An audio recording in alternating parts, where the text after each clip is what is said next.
Okay, all the parts are in. Time to start building out the paint booth. Hopefully get this thing out this week.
Welcome back to another episode of Broken Jaguar, guys. If you've been here, you know that we've been working on the Jeep. I stripped all the bad panels off last episode, and then I think last week's episode I did a throwback video for you guys to enjoy while I built out this paint booth that you guys just watched me finish. This has been about a week and a half, just a lot of measuring, trying to make sure everything's going to fit correctly. So basically this whole top section is all Velcroed, so I can pull it out of the way and access all my stuff that's kind of hiding up in the rafters. And then all this rolls down by a little pulley system that I built. As you can see, I kind of stole this idea off another guy that's on YouTube. I forgot. If I can remember to put in this channel, I will here. Just made it really tricky trying to make sure that I could access this top. If not, I would have just plastic the whole thing and it wouldn't have been a big deal. But also trying to make sure that I could create a nice angle here so I get the most space in front of the car was another hard part of the trick. The last part that was really tricky was to make sure that I could still keep the top of the garage door sealed, because when it comes up, it creates a big gap in between the wall and the garage door. So I had to seal from here down under the garage door. Basically under this whole lip is Velcro, other little pieces of Velcro to try to seal to the door, and then it goes down along the inside of the door to make it nice and tight. So a lot of little tricks I had to do, a lot of math, and after doing the walls, my brain was just kind of burnt out trying to figure out two different puzzles in two completely different ways. Anyway, what I would like to do right now is I just went to the store to grab some supplies, because right now I need to start fixing this fender. I need to get get this bent back out correctly, push this in, pull it out this way so that it holds the light correctly, and then I'll be able to put Bondo over it and create a nice smooth surface. I then want to come up and start straightening out all these little mounts, straighten out this twist, make sure this isn't pushed in completely on this side because it does kind of have that appearance. I can't tell if it's me or if it actually is pushed in a little bit on this corner right here. So we'll do some measuring, make sure everything's fitting correctly, but at the very least we're going to push this baby back up and see if we can get the fenders lined up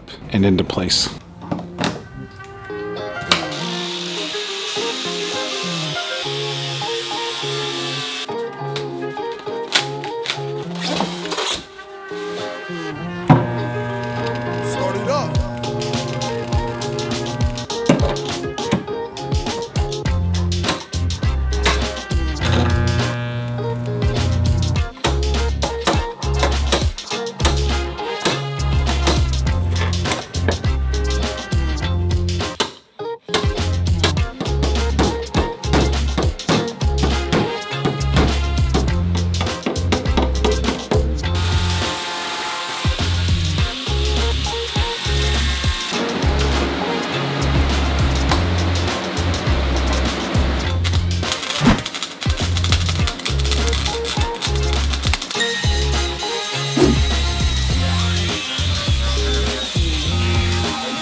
I believe this bar is as straight as I can get it now. It might be between 1/4 and 1/8 off, somewhere in there, but I think it's pretty dang good. I believe I push it up about 1.5 inches on the bottom and probably about 1/2 inch to 3/4 of an inch on the top. Everything's squaring up pretty good when it comes to measurements, diagonal measurements. I still need to get one of those bars that professionally measure one of these. They're not cheap. They're like 120 bucks for a little sliding piece of steel. This corner is ready to go. I just have to put some Bondo on it. I've sanded it out nice and smooth so I can attach the Bondo straight to the metal. I think that's how it's supposed to be done. I don't think there's supposed to be coats. In fact, I'm going to search that before I start that process. But right now what I would like to do is to bring out all the boxes that are in my office and start assembling the fenders, the front bumper, kind of start lining up everything to see if it's all going to fit correctly. Yeah, because I want to make sure all the spacing is good and solid for this frame setup.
So I got the fenders on. They're looking pretty dang sharp. I am pretty dang stoked about it. Gaps came out really good. I'm feeling proud. Feeling very proud of myself right now. I mean, if you look, just all the lines came out really good. This line matched up perfect with the rest of the door. This line came out really good as well. So I adjusted all the hood hinges perfectly. The only line I'm fighting is this one, good at the bottom. It's a little tight up top, which is funny because the fender fit way better in the front here, and this one fit way worse in the front here. So if I can, I might fiddle with this and try to get like 1 more millimeter out, just because I'm afraid once I paint it, it's gonna start chipping. It opens and closes fine. There's no contact whatsoever, but I'm afraid once a couple coats of paint on there, they might just start nicking each other a little bit. But right now what I want to do is I want to throw on this front bumper and see what this thing looks all completed. If it fits well, then I'll probably take it back off, take the headlights out, put the front bumper back on so I can paint it later down the road.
So I got the front bumper molded out. It's looking pretty good, fits well. I was able to remove all the headlights, get this thing ready to paint, and I was able to get the majority of the bends out. I still think I might mess with that one a little more. This one seems to be pretty dang good. Fenders look great. I think what I'll end up doing is just tarping off this whole front end, tarping off this windshield, the roof, and I believe I'm just gonna paint the whole car one quick coat. At least these panels, a quick coat, because there's a little chipping kind of everywhere, especially where there was dents on the fenders. So there's all kinds of little chips. They were all in the condition report. This scratch down there. So I think I'm just going to do a quick coat over this. It is a single stage coat, so I want to do a base and a clear coat, just a primer. Probably do the back tailgate here as well, but I think I'm just going to leave everything up here since it's separated. You won't really be able to tell from here to here, and then there's a nice divider along the top to the rest of the paint. Anyway, it's getting late. I want to wrap up, so I think all that's going to be the next episode. So until then, I hope you guys have a wonderful rest of your week, and I'll see you next time. Later, guys.